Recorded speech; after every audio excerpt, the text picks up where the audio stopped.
श्री शिवाय नमस्तुभ्यम। हर हर महादेव। कैसे हैं आप सब। देखिए आज का ये वीडियो बहुत ही ज़्यादा खास होने वाला है। दोस्तों, हम सभी जानते हैं कि इस साल ऋषि पंचमी 19 सितंबर 2023 को पड़ रही है। सभी पापों को नष्ट करने वाली और नारी जाति को सर्वगुण और रूपवान बनाने वाली ऋषि पंचमी की कथा को सुनाने जा रहे हैं। लेकिन उससे पहले चैनल को सब्सक्राइब करें और वीडियो को ज़्यादा से ज़्यादा लाइक और शेयर जरूर करें। एक समय राजा क्षीरतावशव ने ब्रह्मा जी से प्रसन्न किया, हे ब्रह्मदेव, सभी पापों को नष्ट करने वाला सर्वश्रेष्ठ व्रत कौन सा है। तब ब्रह्म जी ने राजा क्षीरतावशव को एक कथा सुनाते हुए कहा, हे राजन, सतयुग के समय विदर्भ नगरी में एक सयंजीत नामक राजा राज करते थे। उनके राज्य में एक किसान सुमित्र अपनी अत्यंत पतिव्रता पत्नी जयश्री के साथ रहते थे।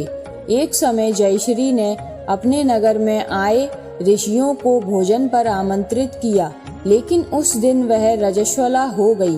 तब परेशान होकर जयश्री अपनी सहेली पड़ोसन के पास गई और अपनी पड़ोसन से जाकर कहने लगी, अब मैं क्या करूं? आज ही तो मैंने समस्त ऋषि मुनियों को भोजन पर आमंत्रित किया है और आज ही मैं रजस्वला हो गई।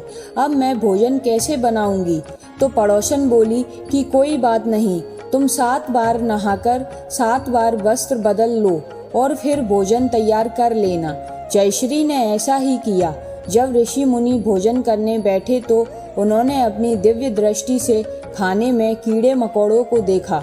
वो समझ गए कि ये कीड़े भोजन में कैसे आए हैं। तब वह क्रोधित होकर बोले, तुम घोर पापी हो, तुम हमें यह अशुद्ध भोजन खिला रहे हो। हम तुम्हें श्राप देते हैं कि तुम इस पाप को अवश्य भुगतोगे। ऋषियों के श्राप से अगले जन्म में सुमित्र ने बैल का और जयश्री ने कुतिया के रूप में जन्म लिया। अब वह दोनों इसी रूप में अपने बेटे सुचित्र के घर में रहने लगे। सुचित्र बहुत धर्मात्मा प्रवृत्ति का था। एक दिन उसने कुछ ऋषियों को भोजन पर बुलाया। तभी रसोई घर में अचानक कहीं से एक सांप आ गया और उसने खीर के बर्तन में अपना विष उगल दिया। कुतिया के रूप में जयश्री दूर से ही यह सब देख रही थी। अपने पुत्र को ब्रह्म हत्या से बचाने के लिए उसने खीर के बर्तन में मुंह डाल दिया। यह देखकर सुचित्र की पत्नी को बहुत गुस्सा आया और उसने चूल्हे की लकड़ी निकाली और उस कुतिया को खूब मारा और कहने लगी कि यह सब मेरी ही गलती है।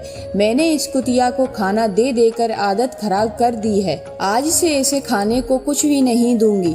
अब उसने 2 दिन तक कुतिया को खाने पीने को कुछ भी नहीं दिया। भूख से व्याकुल वह बैल के रूप में अपने पति के पास गई और बोली, स्वामी, मैं भूख से मरी जा रही हूँ।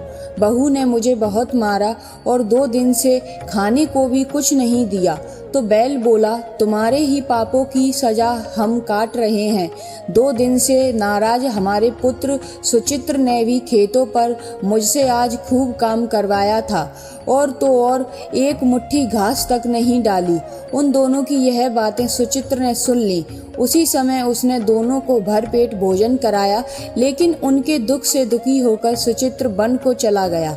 जहाँ जाकर उसने ऋषि मुनियों से पूछा, हे ऋषिवर, कृपया करके मुझे बताएं कि किस कर्मों के कारण मेरे माता पिता कुतिया और बैल की योनि को प्राप्त हुए हैं। साथ ही उनकी मुक्ति का उपाय भी मुझे बताइए। ऋषि मुनि बोले, हे पुत्र, तुम्हारी माता ने पूर्व जन्म में रजस्वला होते हुए भी ऋषि मुनियों को भोजन बनाकर खिलाना चाहा। ये उसी पाप का श्राप है जो तुम्हारे माता पिता भोग रहे हैं। इस दोष से मुक्ति के लिए तुम अपनी पत्नी सहित ऋषि पंचमी का व्रत करो और उसका फल अपने माता पिता को अर्पित करो। इस व्रत के प्रभाव से और सप्त ऋषियों के आशीर्वाद से तुम्हारे माता पिता को मुक्ति मिलेगी। तब सुचित्र और उसकी पत्नी दोनों ने ऐसा ही किया। व्रत के फल के प्रभाव से सुचित्र के माता पिता को मुक्ति प्राप्त हुई और वे बैकुंठ को प्राप्त हुए। मित्रों, जो व्यक्ति ऋषि पंचमी के दिन सप्त ऋषि यानी ऋषि वशिष्ठ, ऋषि विश्वकर्मा, ऋषि कर्ण, ऋषि भरद्वाज, ऋषि अत्रि, ऋषि वामदेव और ऋषि शौनक का व्रत व पूजन करते हैं, वो समस्त पापों से मुक्त हो जाते हैं। ऐसा कहा जाता है कि मासिक धर्म के दौरान भोजन को दूषित करने से स्त्रियों को जो रजस्वला दोष लगता है, ऋषि पंचमी के व्रत से उन्हें रजस्वला दोष से मुक्ति मिल जाती है। अगर कुछ भी चीज़ समझ में ना आई हो तो कमेंट में ज़रूर पूछ लेना, कोई गलती मत करना। श्री शिवाय नमस्तुभ्यम। हर हर महादेव।